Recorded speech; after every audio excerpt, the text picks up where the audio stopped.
오는 4월 10일 총선을 한 달 앞둔 시점에서 국민의힘이 즉 반윤석열을 기치로 내건 범야권에 의해서 고립된 형국이라는 평가가 나온다고 중앙일보가 오늘 분석을 했습니다. 여기서 범야권이라고 그러면은 더불어민주당, 조국혁신당, 개혁신당, 새로운 미래를 지칭하는 겁니다.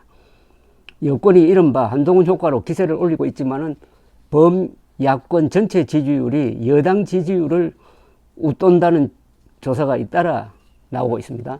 국민의힘에서도 총선 승리를 위한 전략 수정이 불가피하다는 의견이 고개를 들고 있다는 겁니다. 지난해 12월 한동훈 비상대책위원장 취임 이후 여권 지지율은 상승했습니다.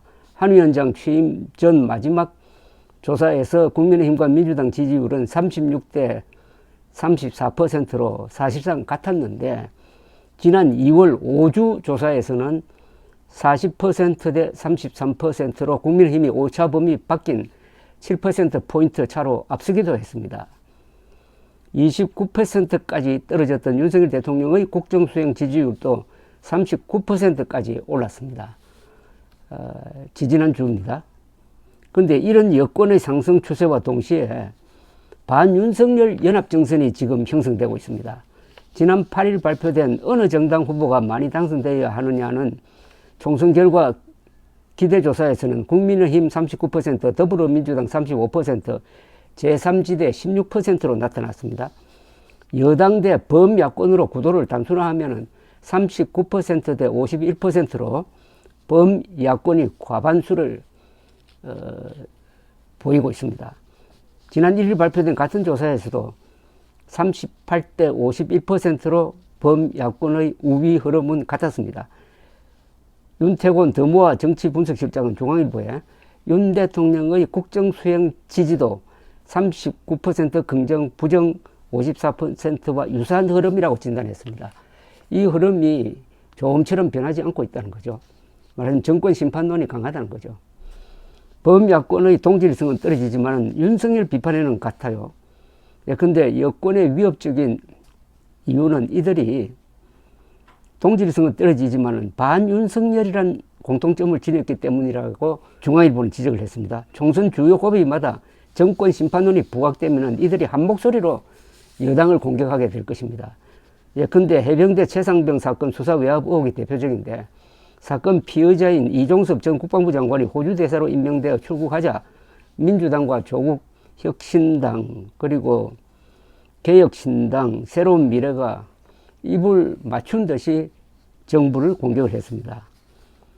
양당 구도가 선명했던 21대 국회의원 선거와는 달리 이번 총선에서는 여러 갈래로 나뉘며 야권 지지층의 선택지가 넓어진 것도 국민의힘엔 불리하다 이겁니다. 지난 8일 한국갤럽의 비례정당 지지율 조사에서 조국혁신당은 15% 지지를 받았고 국민의힘 비례정당은 37%, 민주당 비례연합정당은 25%에 이어 그러니까 조국혁신당이 3위를 차지했습니다. 개혁신당은 5%, 새로운 미래는 2%였습니다. 익명을 요구한 한 여론조사 전문가는 비명 행사 공천에 실망하여 민주당을 등진 지지층이 여당이 아닌 다른 범야권 정당을 선택하는 교차투표 흐름이 명확하다면서 이준석 대표의 개혁신당 출연으로 보수 성향 유권자의 선택지도 다변화됐다고 분석했다는 겁니다. 그러니까 좌파 세력이 분진 합격의 양상을 보이면서 파이를 키우고 있다는 겁니다. 이재명 민주당 그리고 문재인 성향이 강한 조국혁신당 이런 식으로 나눠지고 있다는 겁니다. 나눠지면서 전체 총량은 늘어나고 있다는 겁니다. 이에 국민의힘에서도 반 이재명이나 운동권 청산 등의 구호 만드는 한계가 있다는 목소리가 나온다고 했습니다.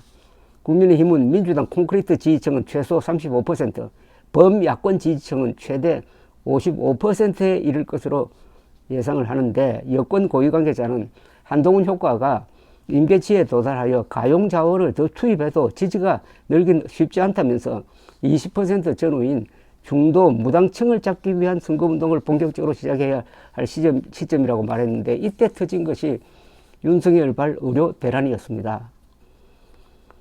전공의 병원 이탈에 대하여는 부정적인 여론이 높지만 윤석열 대통령이 검사식 정치로 밀어붙인다는 이 합리적 성향, 온건한 성향의 보수 중도층에서 오히려 국민의 힘을 이탈해가지고 다른 쪽으로 가는 그 대상이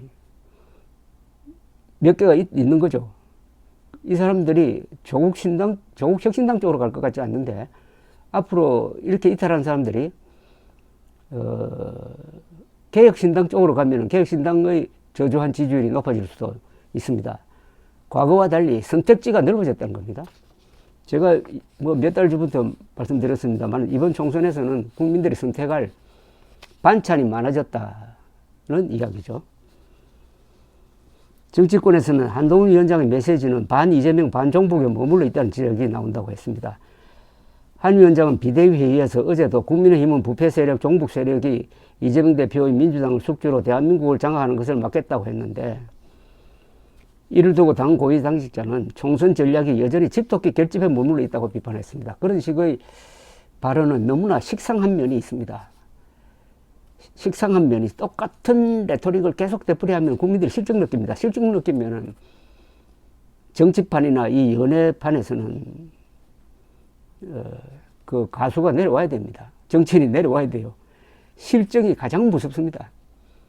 너무나 오랫동안 이재명, 조국, 종북을 비판해 왔는데, 이걸 계속 유성기 판 틀듯이 해가지고는 안 된다는 거죠. 새로운 뭔가를 내세워야 된다는 거죠. 최진훈 경희대 공공거버넌스 연구소 교수는 중앙일보에 이재명 민주당 대표에 대한 야권 지지층의 분노와 불신이 다른 범야권 정당이라는 피난처를 찾은 것이라면서, 여당이 이기려면 이념이 아닌 중도 유권자의 관심이 큰 먹고 사는 문제 등에 집중할 필요가 있다고 말했습니다. 이재명, 종북 이렇게 막 공격을 해가지고 거기서 이탈한 표가 국민의힘으로 오지 않는다는 겁니다. 오히려 제3지대로 가버린다는 거죠. 중앙일보가 여기서 언급하지 않는 또 다른 변수는 아까 말씀드린 대로 이 의료 대란입니다. 이 사태가 오래가면은 윤석열 정부의 무능으로 비치게 될 것입니다. 윤석열 대통령이 전면에 나서니 상대적으로 한동훈의 존재감이 약해지고, 윤석열에 대한 부정적 감정이 오히려 조국 혁신당을 도와주는 그런 묘한 심리적 반응을 보이고 있습니다. 또 하나, 한동훈식 공천은 공무원 발령식으로 이루어져서 조용하긴 했지만 감동이 없었습니다. 무연고 지역구에 유명 인사라고 해가지고 또는 반공적이라고 해가지고 내려꽂은 후보들이 민주당 후보에 밀린다는 여론조사가 잇따라 나오고 있습니다. 감사합니다.